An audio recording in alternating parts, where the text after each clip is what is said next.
영적 세계라고 하는 것은요, 영적으로 느껴지는 세계라고 하는 것은 사실 단순한 것이 아닙니다. 그래서 우리가 교과서대로 하나님의 말씀대로 믿지 아니하면 그 요동하는 물결에 우리는 계속 좌초하며 이제 어려움을 당할 수밖에 없어요. 결국 제가 마음의 평정심을 찾게 되고 또 다시 하나님을 신뢰하게 된 것도 말씀이었습니다. 그래서 오늘 요동하지 않으려면이라고 하는 주제로 말씀을 듣겠는데, 첫 번째, 믿음과 알미 하나가 되어야 합니다.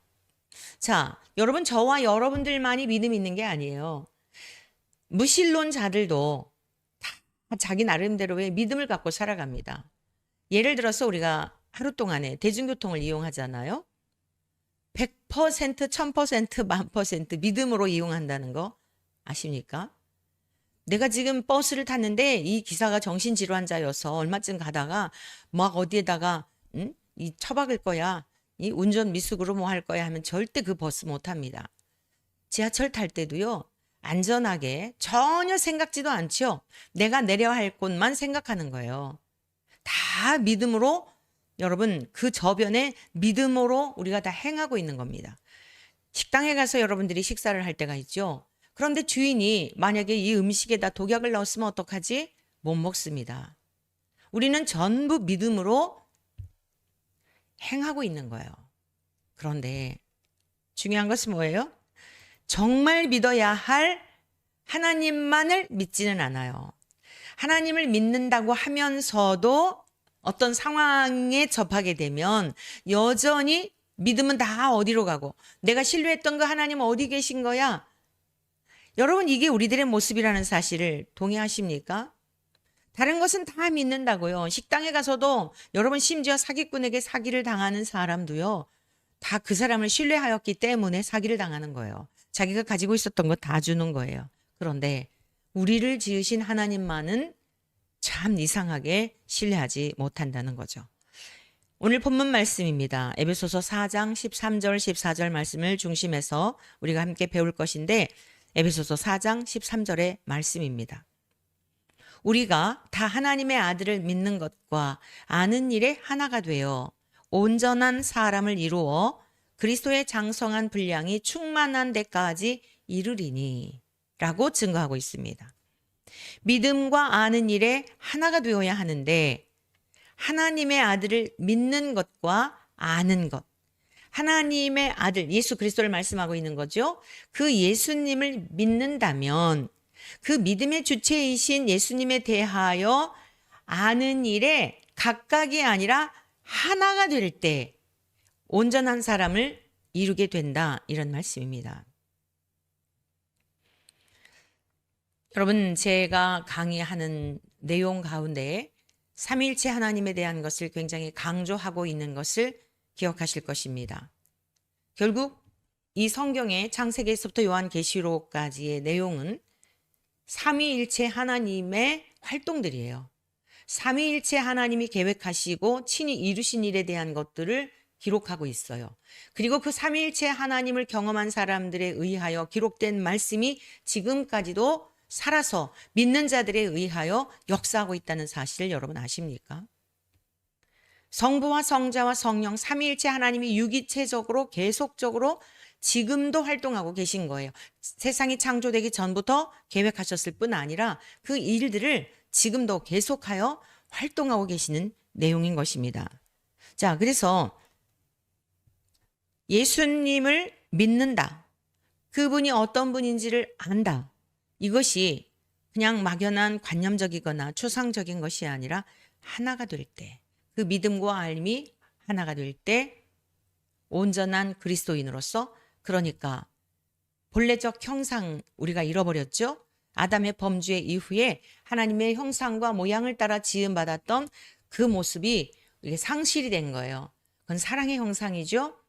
공의의 형상이죠. 진실함이죠. 착함과 의로움이죠. 이제 우리가 5장으로 넘어가면서 배우겠지만 빛의 열매, 참 빛이신 우리 주 예수님이 이 땅에 오셔서 보이셨고 맺히셨고 드러내셨던 착함과 의로움과 진실함, 이것이 바로 우리가 잃어버렸던 형상들인 것입니다. 단순히 어떤 뭐 힘들고 어려운 일을 당할 때에 참아내고 뭐 이런 정도의 착한 게 아니에요. 남들이 옆에서 때렸는데도 참고 있고 혼자 눈물 질질 흘리면 아 착하다 아니에요. 그런 것이 아닙니다. 이 착함 아가토시네라고 하는 것은 하나님의 성품, 그 성품이 예수 그리스도를 통해 나타내신 것입니다. 그분과 연합이 되었을 때에 우리도 그 주님의 성품의 열매를 맺게 되는 것입니다. 그러니까 예수님과 하나님은 한 분이신데 예수님과 하나님과 한 분이신 성부와 성자와 그리고 이 성부와 성자에 대한 그분들을 한 분이시지만 그 삼위에 대한 것을 가르쳐 주시고 우리에게 깨닫게 해주시고 믿게 하시는 분이 누구예요? 성령 하나님이시죠. 어디에서요? 우리 안에서. 근거는 뭐예요? 기록된 말씀을 통하여. 그래서 우리 안에서 이 사실을 증거하는데 이것이 지식적인 것이 아니라 그냥 믿어지는 것을 말하는 거예요. 이게 알에 대한 개념입니다. 그냥 전 존재적으로 체감이 되는 거예요. 그래서 주님이 내 안에 내가 주님 안에 사는 이 풍성한 삶을 살게 되니까 모든 삶의 중심이 어디에 있겠습니까? 내 안에 계시는 진리의 성령님을 통하여 이끄시는 대로 그 말씀에 순종하며 따라가며 승리하며 살아갈 수 있는 것입니다. 자, 그래서 예수님과 하나님은 본질과 본체와 영광이 같은 분이다. 속성 이런 것이 다 동일한 분이시다. 동일한 본질을 가지고 계시다라고 말씀을 드렸었죠. 골로새서 1장 15절 16절 예수 그리스도에 관하여 증거하고 있는 내용의 말씀입니다. 자, 예수 그리스도는 보이지 아니하는 하나님의 형상이시요. 하나님은 영이시기 때문에 보이지 않지요. 그런데 보이지 아니하는 하나님의 형상이시요. 모든 피조물보다 먼저 나신 이시니 만물이 그에게서 창조되되. 자, 유대인들이 예수님을 굉장히 공격하였어요. 예수님께서 유대인들로부터 공격을 받을 때에 말씀하셨습니다. 아브라함이 있기 전부터 계셨다. 그랬더니 유대인들이 발칵 뒤집히죠. 유대인들에게 있어서 그들 종교 지도자들에게 있어서 아브라함은 대단한 자기들의 믿음의 조상으로서 그 아브라함과 함께 유업을 이을 자로서의 선민 사상이 대단했던 사람들이거든요. 그런데 나사렛에서 태어난 목수의 아들로 태어난 그 아비도 우리가 아는데 요셉의 아들이면서 아브라함이 태어나기 전부터 있었다? 이것은 그들을 격노할 만한 충분한 이유였던 것입니다. 못 알아들으니까 아니 네가 나이가 50도 되지 못해가지고 무슨 아브라함보다 먼저 있었다고 하느냐. 이러한 말들로 예수님을 공격하게 되죠. 성경이 깨달아지지 않으니까 구약의 말씀들을 다 머릿속에 암기하고 저장하고 있었지만 그 말씀들이 마치 씨앗과 같이 깨트려져야 싹이 나고 열매를 맺는데 깨트려지지 않고 그냥 보관만 하고 있다 보니 깨달아지지 않고 말씀이 육신이 되어 오셨던 예수님을 믿지 못하였던 것입니다. 구원과 상관없는 종교인의 삶을 여전히 살아낼 수밖에 없었던 것입니다.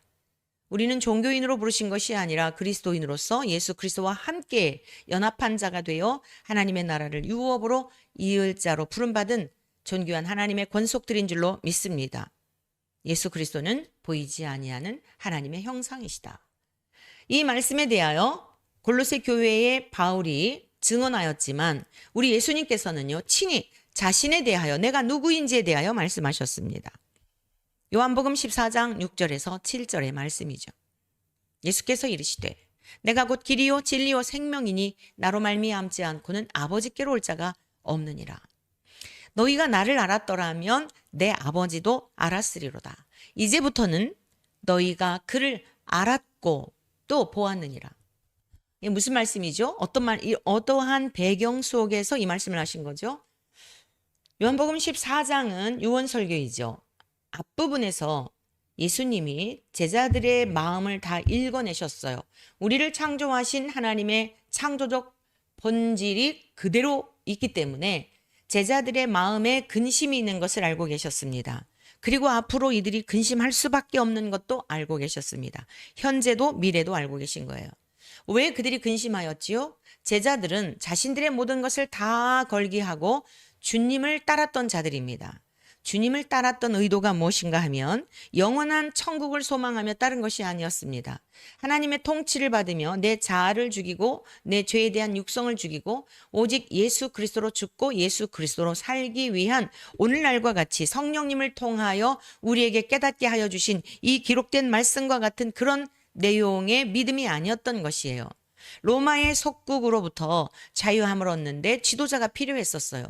여러분 종살이를 오래 하다 보면 자유를 갈망하지 않겠습니까?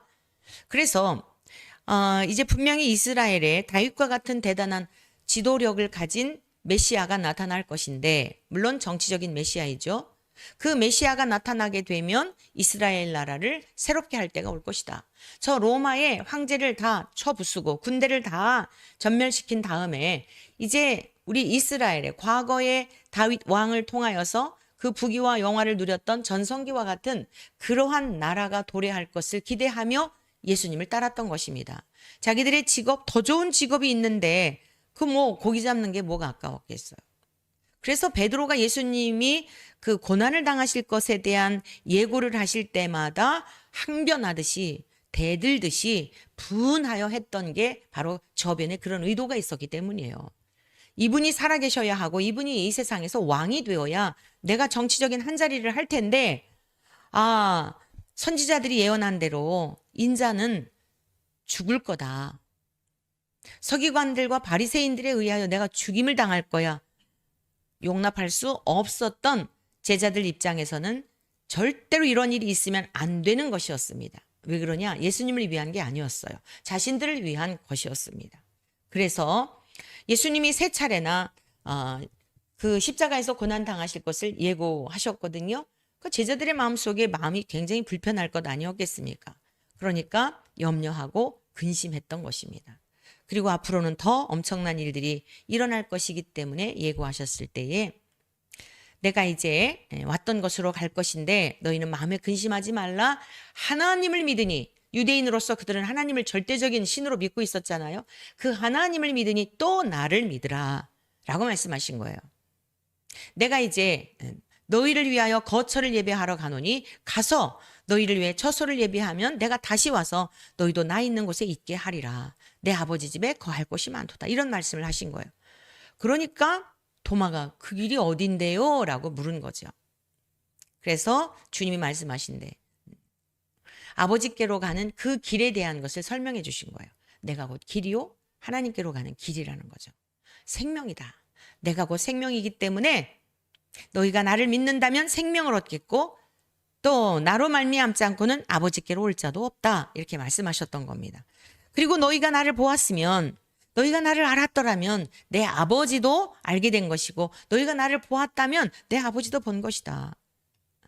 근데 이 말씀이 이해가 되겠어요?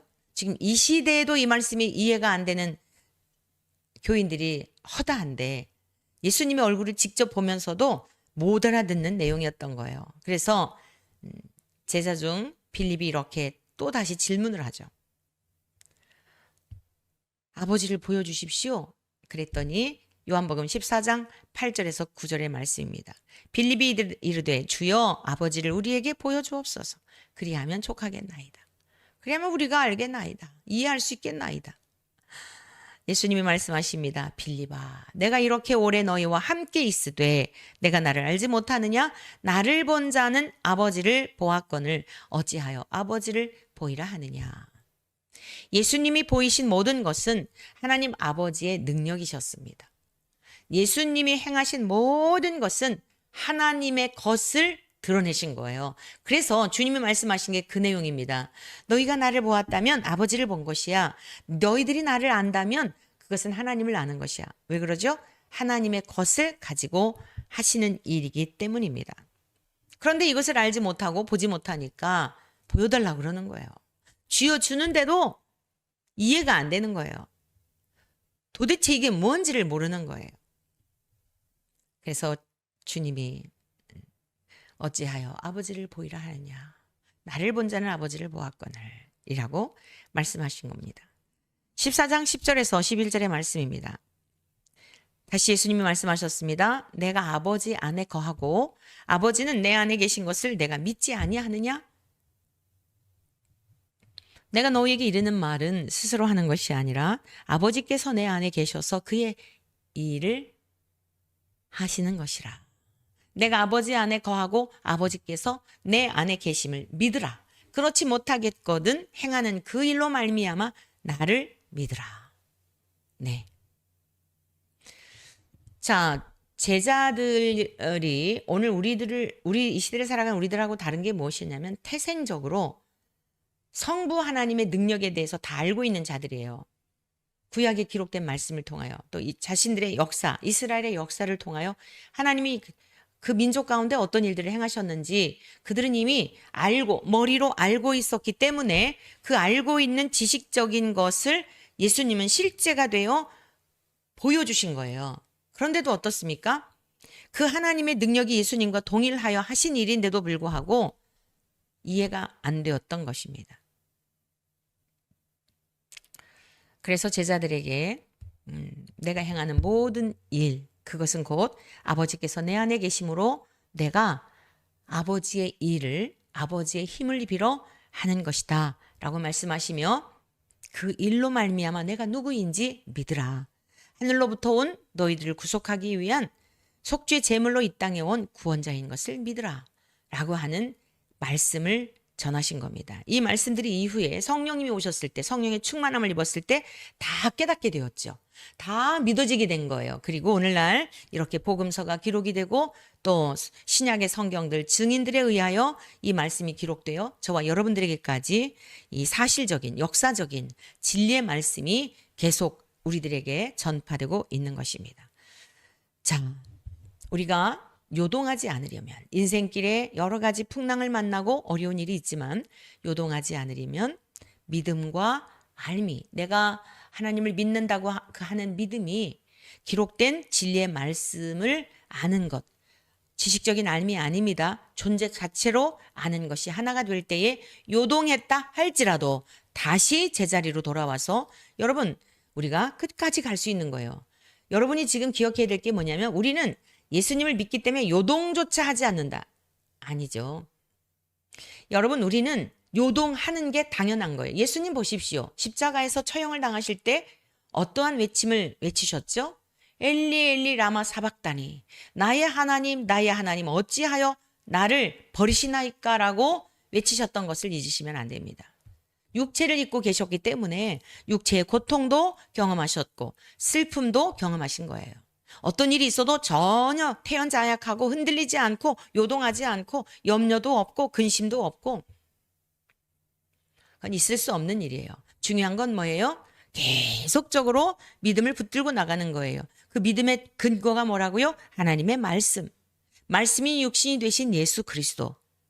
그 믿음과 알미 하나가 될 때 요동했다 할지라도 다시 제자리로 돌아와서 여전히 주께서 이끄시는 그 길을 향하여 넉넉히 또박또박 걸어갈 수 있다는 사실입니다. 결국에는 승리의 그 길을 우리 힘으로 하는 게 아니라 내주하시는 성령님이 기어코 승리하도록 인도하신다는 이 사실이에요. 이 사실을 믿으시기를 축복합니다. 자, 두 번째, 우리가 요동하지 않으려면 그리스도의 장성한 분량에까지 이르러야 합니다. 에베소서 4장 14절의 말씀입니다. 이는 우리가 이제부터 어린아이가 되지 아니하여 사람의 속임수와 간사한 유혹에 빠져 온갖 교훈의 풍조에 밀려 요동하지 않게 하려 함이라. 여러분, 사람이 어떻게 해요? 완전하신 주 예수 그리스도의 분량에까지 이를 수 있을까요? 우리는 아예 체념하고 살지 않아요? 어떻게 그리스도의 장성한 분량에 이르러? 어떻게 우리가 온전한 사람이 돼요? 그건 불가능해요. 라고 아예 안 될 믿음을 가지고 신앙생활하고 있는 것은 아닐까요? 그러나 우리 육체를 한번 생각해 보죠. 지금까지 저와 여러분들이 작은 한 알의 씨알과 같은 아주 미세한 생명체였습니다. 어머니의 자궁 속에 착상이 되어서요. 어머니의 탯줄과 연결이 되어 먹고 마시고 자고 하는 중에 자고 깨고 하는 중에 태중에 10개월 있다가 이 세상에 태어났어요. 태어난 중에도 어땠죠? 어머니도 몰라보았어요. 어머니의 자녀인 건 틀림없지만 내 어머니가 누구인지 몰랐어요. 그래서 배 안의 짓, 배냇짓이라고도 하죠. 엄마의 눈을 마주쳐도 씩 웃는데 눈동자가 마주쳐지지 않아요. 엄마는 막 감격해서 얘가 나를 보고 웃었다 좋아하는데 사실 미안하지만 배 안에 짓 하는 거예요. 뱃속에서 했던 짓을 나와서 하는 거예요. 그런데 젖을 먹고 일정 기간 자라다 보면 초점이 돌아오죠. 이 세상에 적응이 되는 거예요. 환경에 적응이 되는 겁니다. 그러면서 엄마의 자꾸 엄마 얼굴을 마주보다 보니 또 엄마 주는 젖을 먹고 이 아이가 자라다 보니 엄마를 알아보게 되죠. 우리가 지금 다 거쳐왔어요. 지금 우리는 다 장성한 자들이 되었어요. 장성한 자라는 건 무슨 뜻입니까? 독립적인 존재라는 뜻이죠. 어떤 문제가 있어도 내 스스로 그 문제들을 해결해 나갈 수 있는 독립적인 존재가 된 거예요. 육신도 그래요. 영적인 것도 마찬가지입니다. 육신이 우리들이 지금 그러한 길을 걸어왔음에도 불구하고 아유 우리가 어떻게 완전에 이를 수 있어. 우리가 어떻게 장성한 사람이 될 수 있어. 어떻게 그리스도의 장성엔 분량해. 그거는 아니야. 그건 교만이야. 여러분 그거야말로 교만입니다. 주님께서 우리들에게 풍성한 은혜를 주시고 날마다 양식을 공급해 주시면서 그리스도의 장성한 분량에까지 이르기를 원하시는데 아예 차단해 버리는 거예요. 그것이야말로 불신이에요. 하나님께서 가장 싫어하시는 게 뭐죠? 불신. 아담이 범죄한 이유가 뭐죠? 불신 때문이죠. 우리에게는 그러한 쓴뿌리가 있어요. 자, 어린아이가 유괴를 당합니다. 왜 유괴를 당하죠? 달콤한 사탕을 갖고 유혹해도 넘어가요. 사기를 당하는 경우도 마찬가지예요. 탐심 때문이에요. 적은 것을 가지고 많은 것을 얻고자 하는 탐심 때문에 사기도 당하는 거예요. 물질에 대한 욕심이나 탐심 같은 것을 다스리지 못할 때 종종 악한 자들에 의해 사기를 당하기도 합니다. 자, 무엇보다도요, 안타까운 것이 뭐냐면 이 세상에서 사기꾼에게 사기를 당해서 재물이 일정 부분 손실을 봤다 하더라도 우리의 영원한 영생과는 관계가 없는 거예요. 오히려 그 잃어버린 것을 인하여서 처절한 그 상황이 하나님께로 돌아왔다면 오히려 그것은 화가 아니라 복이죠. 근데 지금 문제가 뭐냐? 악한 원수 마귀는요.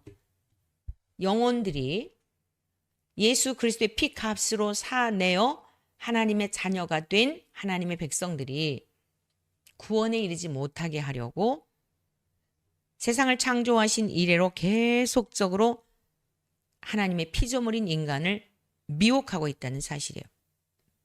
사탄은 속이는 자라고 하죠.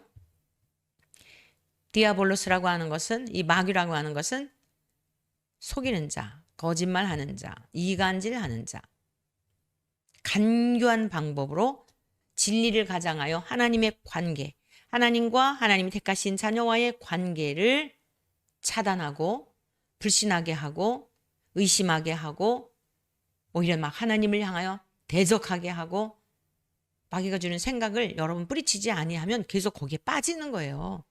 마귀가 막 생각을 심어 주어요.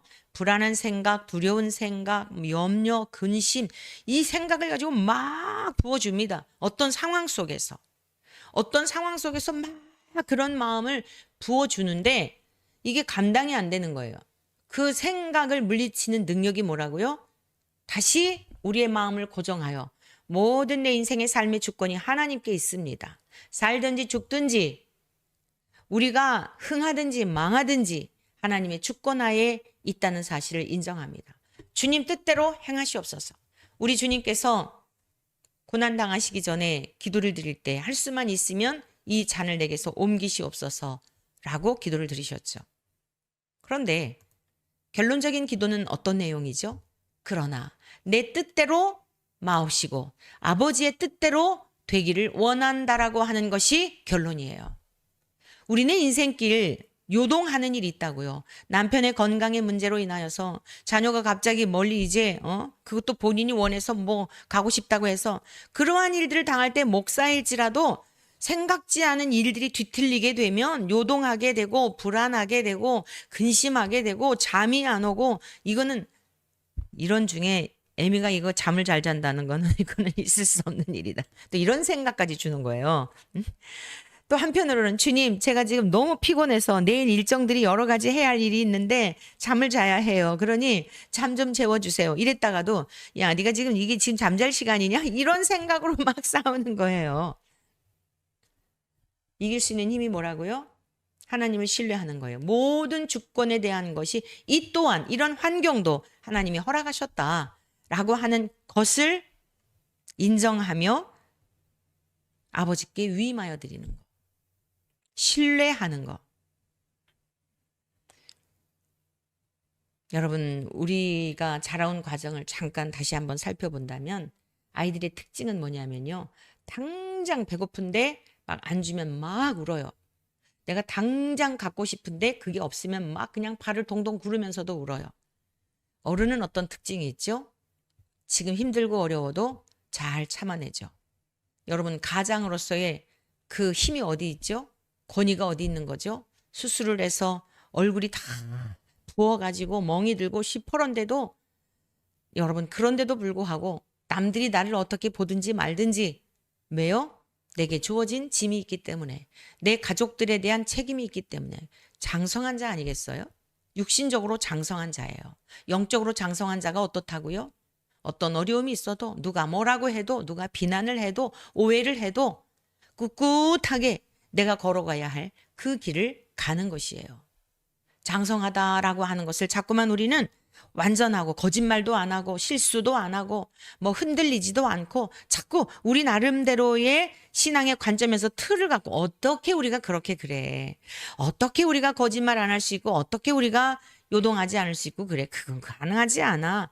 라고 그냥 아예 마음의 문을 탁 닫아두고 앞으로 걸어갈 길에 대한 것들을 차단하기 때문에 우리의 신앙에 발전이 없고 자라가지 못하는 그런 것은 아닐까요? 악한 마귀 생각을 통하여 속인다.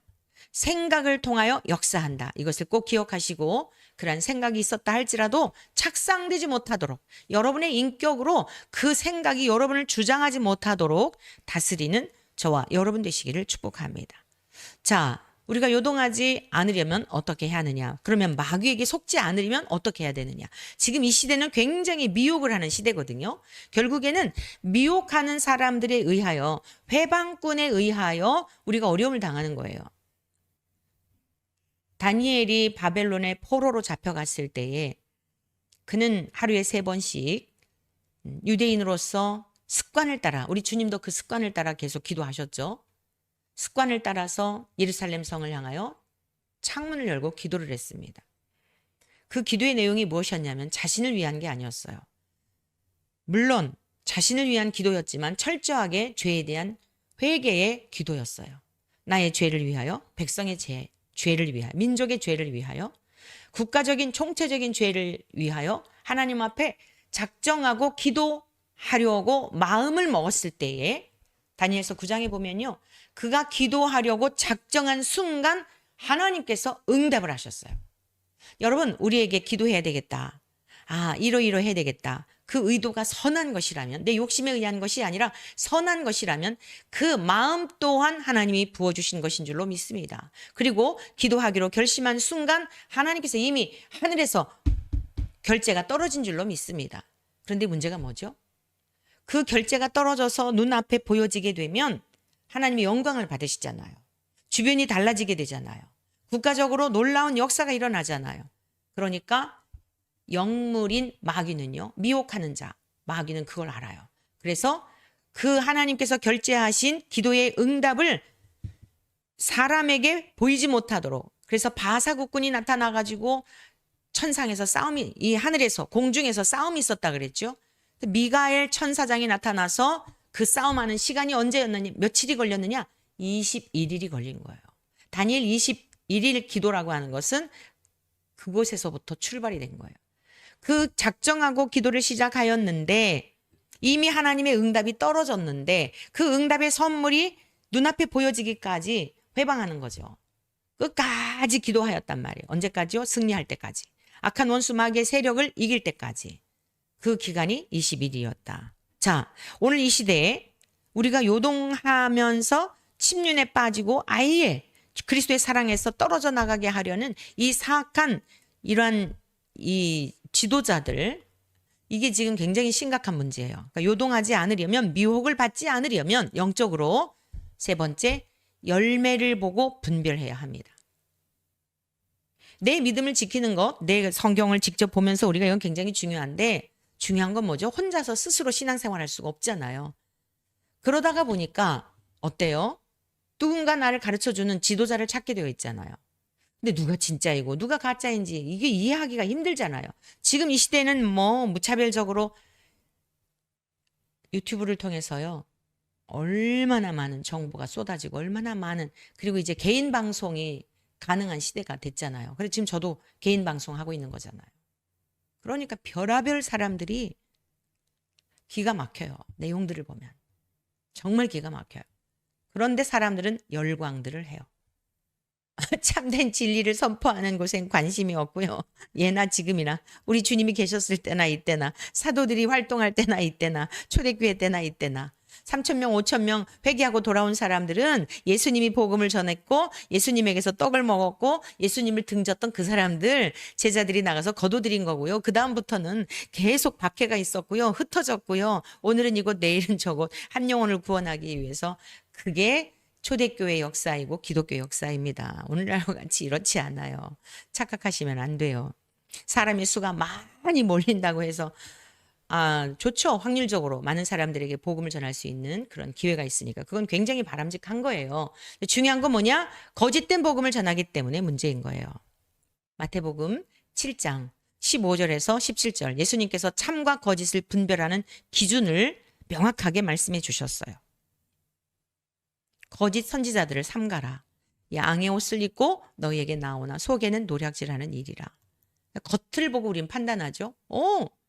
굉장히 순해 보여.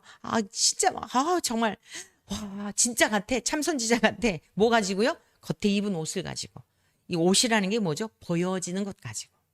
속에는 뭐예요? 노략질하는 일이라. 양들이 어리석어서요. 속에 있는 걸 못 봐요. 노략질하는 일이라. 그러니까 겉에 보여지는 것 가지고 판단하지 말고 속에서 나오는 것 가지고 그게 뭐죠? 열매예요. 16절 그들의 열매로 그들을 알지니 가시나무에서 포도를 또는 엉겅퀴에서 무화과를 따겠느냐. 열매로 그들을 안다는 거예요. 열매로. 그 열매는 속에서 나오는 거예요. 겉에 입은 옷을 가지고 겉에 보여지는 걸 가지고 화려한 거 가지고 건물 가지고 뭐 가지고 평가하지 말고 그 속에 있는 나오는 것을 통하여 그 무엇을 내고 있는가. 열매는 숨길 수 없는 것입니다. 임신한 것과 똑같아요. 임신을 하면 배가 불러올 수밖에 없어요. 17절 말씀입니다. 이와 같이 좋은 나무마다 아름다운 열매를 맺고 못된 나무가 나쁜 열매를 맺나니 좋은 나무가 나쁜 열매를 맺을 수 없고 못된 나무가 아름다운 열매를 맺을 수 없느니라. 겉에 입은 것은 얼마든지 갈아입을 수 있습니다. 화려한 옷으로 얼마든지 포장할 수 있어요. 자, 그런데 그 속에서 나오는 건 포장이 안 되는 거예요. 열매가 판단의 기준입니다. 아름다운 열매를 맺지 아니한 나무마다 찍혀 불에 던져지느니라. 이러므로 그들의 열매로 그들을 알리라. 지금 이 시대 너무나 많은 일들로 미혹을 하는데 전광훈 집단도 마찬가지고요. 그 입에서 나오는 그거 가지고 우리가 그게 열매이거든요. 그 입에서 나오는 거 보세요. 하나님 나한테 까불면 죽어라고 하는 거는 보통 사람도 못해요. 여러분 그 보통 사람도 무서워서 교회 안 다니는 사람도요 그런 말 못합니다. 왜 그러죠? 하나님은 하나님 자신을 계시하는 방법 중에 첫 번째가 양심을 통해 계시하셨어요. 교회 안 다녀도 양심적으로 하나님을 두려워하는 마음이 있어요. 심지어 도적질할 때도 뭔가가 이렇게 꺼림칙한 마음, 누군가 나를 보면 보는 사람이 없어도 자기의 양심이 찌르는 거예요. 그것을 두 번, 세 번 무시하다 보면 이제 화인을 맞아가지고 큰 도둑이 되는 거죠. 그런데 그러한 지금 대놓고 막 방송에 나와서 이런 집단도 사실 굉장히 문제지만 아주 인자한 모습이고 선한 모습이고 굉장히 그럴싸한 모습인데 그 속에는 아닌 것. 자기의 영광을 구하고 사람들의 마음을 훔쳐 사람들로부터 칭찬을 받고 사람들로부터 인정을 받고 그리고 그것이 하나님의 일인 것처럼 가장하여. 이게 더 무서운 거예요. 우리 인간은 여러분 정말 잊지 말고 기억하셔야 될 게 뭐냐면 태어날 때부터 신이 되어 태어나요. 신. 내가 주인이 되고 내가 왕이 되고 내가 높임을 받아야 되고 내가 인정을 받아야 되고 내가 전부 지금 신들의 전쟁이에요. 창세기 3장 21절 아담과 하와가 에덴에서 추방당한 이유가 뭐죠? 선악을 아는 일에 우리들 중 그러니까 삼위일체 하나님과 같이 된 거예요. 선악을 아는 일에 뭐가 됐다는 거예요? 판단자가 됐다는 거예요. 왜 그랬죠? 하나님이 되고 싶었어. 너 하나님처럼 될 거를 알아. 뱀이 미혹했던 핵심적인 내용이 뭐예요? 너 하나님이 돼. 그게 뭐죠? 천사장이 하나님처럼 되려고 했던 그 생각을 불어넣어 준 거예요. 그게 우리들 안에 다 들어와 있어요. 이 DNA가. 그래서 주님이 말씀하셨어요.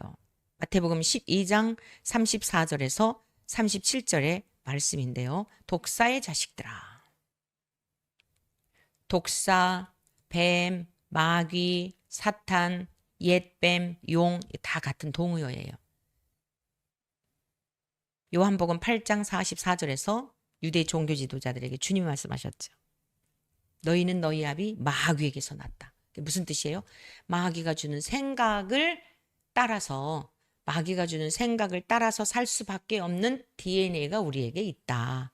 우리의 가장 소중한 하나님의 형상으로 창조가 되었는데 그 죄의 유전이 있어서 예수 그리스도의 속량으로 말미암아 이 문제가 해결이 안 됐다면 여전히 죄 가운데 있는 그런 상태인 거예요. 독사의 자식들아 너희는 악하니 어떻게 선한 말을 할 수 있느냐. 이는 마음에 가득한 것을 입으로 말함이라. 선한 사람은 그 쌓은 선에서 선한 것을 내고. 자, 선하다라고 하는 것 꼭 기억하세요. 나는 선한 게 없어요. 주님과 연합이 되었을 때 주님의 것이 나오는 거예요. 내가 너에게 이르노니 사람이 무슨 무익한 말을 하든지 심판날에 이에 대하여 신문을 받으리니 내 말로 너의 말로 의롭다함을 받고 너의 말로 정죄함을 받으리라. 말씀이 육신이 되신 예수님은 온유와 겸손 그 자체이셨습니다. 말씀으로만이 아니라 삶 자체로 말씀을 폭로하신 거예요. 그냥 말씀이셨어요. 예수님의 말씀은 그냥 말씀이셨어요. 행동도 모든 머리끝부터 발끝까지 전 존재 자체가 하나님을 폭로하신 거예요. 그게 말씀이 육신이 되셨다는 뜻이에요. 뿐만 아니라 철저하게 예수님이 고난의 길을 가셨잖아요. 우리에게는 탐심이 있죠. 탐심 우상숭배라 그랬어요. 더 좋은 집에 살고 싶고 또 세상으로부터 영광을 받고 싶고 누리고 싶고 그런데 우리 주님은 그것을 다 거부하셨어요.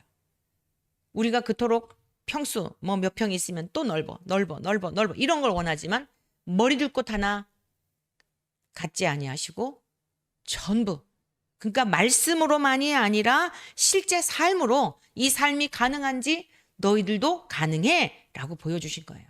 그리고 오늘 에베소서를 기록한 감옥에 갇혀 있는 사도 바울이 주님이 가신 그 길을 나도 따라가고 있어. 너희들도 갈 수 있는 거야 라고 말씀하고 있는 거예요. 하나님과 동일한 능력과 권세가 있으시지만 영광을 취하지 않으셨어요. 이스라엘 백성들이 예수님을 왕으로 삼으려고 하셨지만 거부하셨어요. 홀로 산으로 가셨어요. 모두에게 버림을 당하셨어요. 그러나 하나님 아버지로부터 그 연합된 관계 그것만으로 충분했어요.